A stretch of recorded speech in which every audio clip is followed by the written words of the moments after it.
দোকান বন্ধ করে 2:30টার সময় ঘরে গিয়ে স্নান টান করে পুজো টুজো দিয়ে ঘরে খেয়ে দিয়ে চলে এসেছি দোকানে মায়ের কাছে। মাকে একটু পুজো দেবো, মা তো খায়নি, আমি তো খেয়েছিলাম। তো দোকান প্রায় বন্ধ করলাম, 2:30-3টের সময় দোকান বন্ধ করলাম। সব দোকানে ধুয়ে ধায়ে তারপরে বড় মাকে আর ওই লক্ষ্মী গণেশ আছে ছোটো সিংহাসনে খেতে দেবো। কেন আজকে প্রথম দিন সকালে যখন এসেছিলাম মানে প্রায় 10টা অবধি কোনো সেল নেই, খুব চিন্তায় ছিলাম, হতাশ হয়েছিলাম।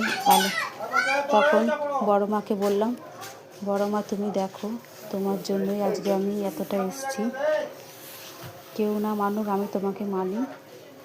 তারপরে আস্তে আস্তে কাস্টমার এলো 10টার পর থেকে। আর এখানে প্রায় বেলা করে লোক খেতে চায়, প্রায় 10টার পর থেকে হলো। আর আজকে শনিবার তো অনেকেই নিরামিষ খায়, তো যাই হোক 10টার পর থেকে সব এক এক করে লোক আসছিলো। তার আমি একা হাতেই সব কিছু দিয়ে পারছিলাম না। তারপরে আবার দুপুরে 2টো ভাতের অর্ডার পেলাম, ভাত করলাম, ফুলকপি দিয়ে ডিমের তরকারি করলাম নিয়ে।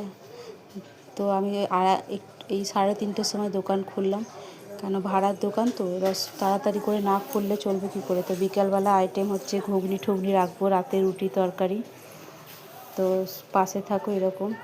তো এবার দোকানটাকে আরেকবার গুছিয়ে নেবো বিকালবেলা। আর এইভাবেই আমার পাশে থেকো বন্ধুরা।